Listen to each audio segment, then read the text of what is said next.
Gusto mo ba magkaroon ng R3 pero ang budget mo ay pang R15 lang? Pues, ito nang hinihintay mo dahil nilabas na ng Cfmoto ang pinakabagong sports bike nila, ang 300SR. Pero bago yan, intro muna.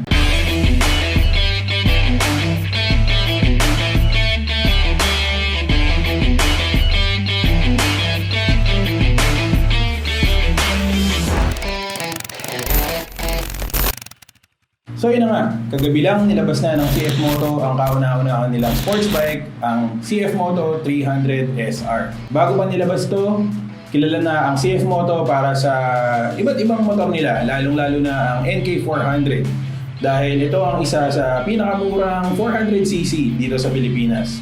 Meron din silang touring, ang GT400 at GT650, at meron din silang mga adventure bike, yung mga MT model nila. Kaya matindi talaga itong pinasabog nila ngayon dahil for the first time sa Cfmoto, naglabas na sila ng sports bike na inclined talaga sa racing. Para sa mga hindi nakakaalam, ang Cfmoto ay isa sa mga medyo bagong brand ng motor dito sa Pilipinas. Dahil nasanay na tayo sa Yamaha, Kawasaki, Honda, Suzuki at iba pa. Kaya kung tutuusin, bago pa lang talaga yung Cfmoto dito sa Pilipinas. Pero kahit man bago lang sila, sobrang successful na sila. Lalong-lalo na dun sa NK series. Particularly sa NK400 dahil ito nga ang isa sa pinakakilalang expressway legal bike ngayon. Dahil, syempre, isa siya sa pinakamura. Sa halagang 215,000 pesos, meron ka ng sports naked bike na expressway legal. Yung mga ibang sports bike sa major brands tulad ng T400 ng Kawasaki, 279,000. Duke 390 ng KTM, 289,000. Ninja 400, 310,000. Kaya naging patok din talaga sa masa yung NK400 dahil kung gusto mong magkaroon ng sports bike na expressway legal, siyempre mapapaisip ka talaga na mag-Cfmoto kahit na medyo bago pa siya dahil nga affordable siya at quality din. Kaya hindi rin talaga natin makakaila na gumagawa na ng pangalan ng Cfmoto sa motorcycle industry dito sa Pilipinas ngayon. Kaya eto na nga, naglabas na sila for the first time ng sports bike na racing inclined. Fully faired o may FLERINGS at racing na talaga yung forma niya. Pero syempre, unang magiging tanong ng mga tao dyan, bakit 300? Bakit hindi pa ginawang 400cc para pwedeng makapag-expressway? Well, ako mismo hindi ko alam kung anong sagot dyan. So, tingnan muna natin yung presyo niya. 165,000 pesos para sa ganitong klaseng sports bike.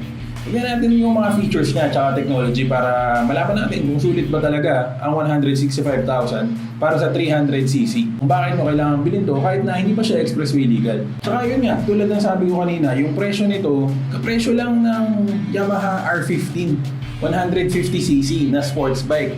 At ang tagal na nun sa merkado dito sa Pilipinas, marami namang bumibili. Diba?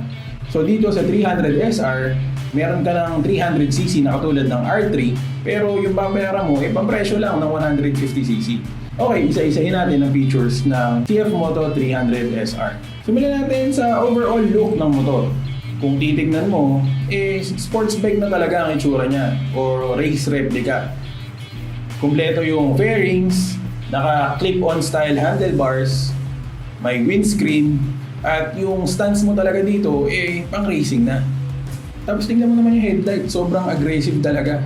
Para sa mga medyo bago sa motor, pag sinabing sports bike, pwedeng sports bike naked o sports bike faired o may FLERINGS. So yung NK400 na kilala na natin, sports bike naked siya.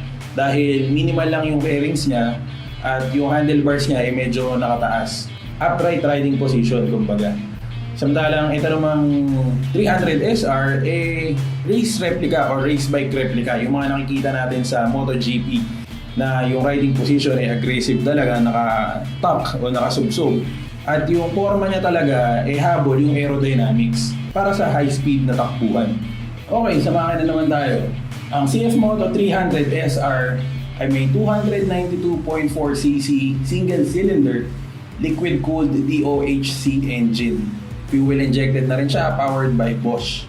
Itong makina na to ay kaya mag-produce ng 29.1 horsepower at 8,750 RPM at 25.3 Nm of torque at 7,250 RPM.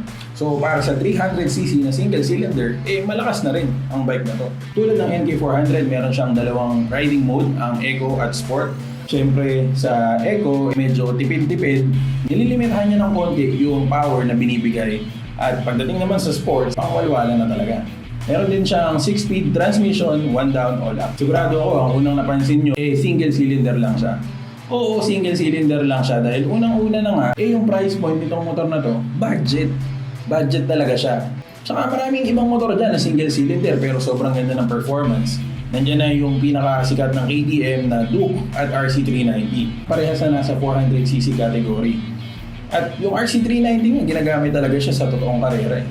Hindi rin tinipid ang 300SR pagdating sa suspension dahil meron siyang 37mm upside down front forks na talaga namang nakakadagdag sa pagiging sports bike look niya. At meron namang single monoshock sa likod. Sa ngayon, hindi pa natin alam kung adjustable ba siya. Ang fuel capacity niya, 12 liters. At dahil single cylinder siya, siguradong matipid to. Kaya hindi kami at maya magpapakarga ng gasolina. Isa pang maganda sa bike na to, magaan siya. 165 kilograms lang ang wet weight nito. At seat height 780mm. Saktong-sakto para sa ating mga Pilipino. Sabi nga kahapon dun sa launching ng Cfmoto 300Sr, yung marketing executive nila na babae, 5'3" yung height, pero kayang-kaya niya sakyan yung 300Sr. So, masasabi rin na itong bike nito, beginner friendly. Tapos yung riding position niya, kahit na sports bike or race bike replica siya, hindi siya sobrang subsob. Itulad ng R15 tsaka R3 na medyo nakayuko ka na talaga. Dito kahit paano, komportable pa rin yung riding position. Kaya yun nga, beginner friendly na rin siya. Yung NK400 actually sobrang bigat nun. Yun ang isa sa mga reklamo ng mga users ng NK400. Mabigat siya kumpara sa ibang sports bike na nasa ganong displacement category. So, itong motor na to, magaan siya para sa 300cc. Kaya maganda dun, hindi siya mahirap ilabas-pasok ng garahe o hindi siya mahirap i-maniobra. Kaya-kaya, kahit nga ng babaeng rider. So, gulong naman, 17-inch alloy wheels at stopping power niya via disc brake sa harap at likod, 292mm disc in front, 4 pistons, at single piston, 220mm disc brake sa likod. Siyempre, ABS na rin siya, powered by Continental. At kung di ako nagkakamali, ang gulong nito ay CST. At isa pa sa hindi tinipid sa motor nito yung gauge nga o yung dash. Full color TFT display na siya na meron ding automatic light adjustment. Pag gabi, medyo nagdidim yung monitor niya. At kapag tanghali naman, itataas yung brightness niya para siguradong hindi tayo masisilaw sa gabi at hindi rin naman mahirap makita sa umaga. Unti-unti na natin nakikita ang mga full color display sa mga motor ngayon. At isa na sa mga nangunguna sa ganyang technology ay Cfmoto. Sa ilaw naman natin, all LED na. Kaya sigurado hindi tayo mahihirapan makakita sa dilim. At the same time, yung LED kasi mas magaan yan kumpara sa regular halogen. So dagdag na rin kaya magaan tong motor na to. Okay, eto sound check naman tayo.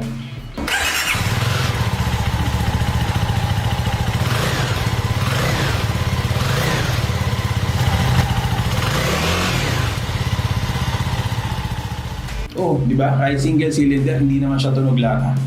So, ayun na nga. Siguro sasabihin ng iba, ay China bike, ay 300cc, ay single cylinder.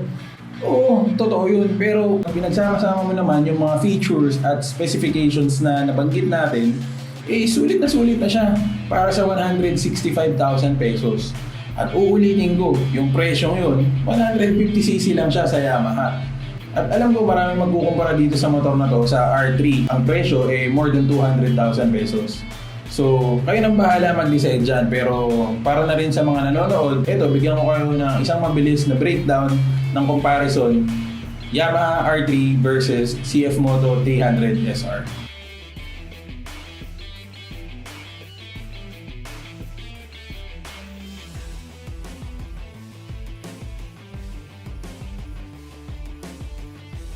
So yun, nakita na natin ang Cfmoto 300Sr.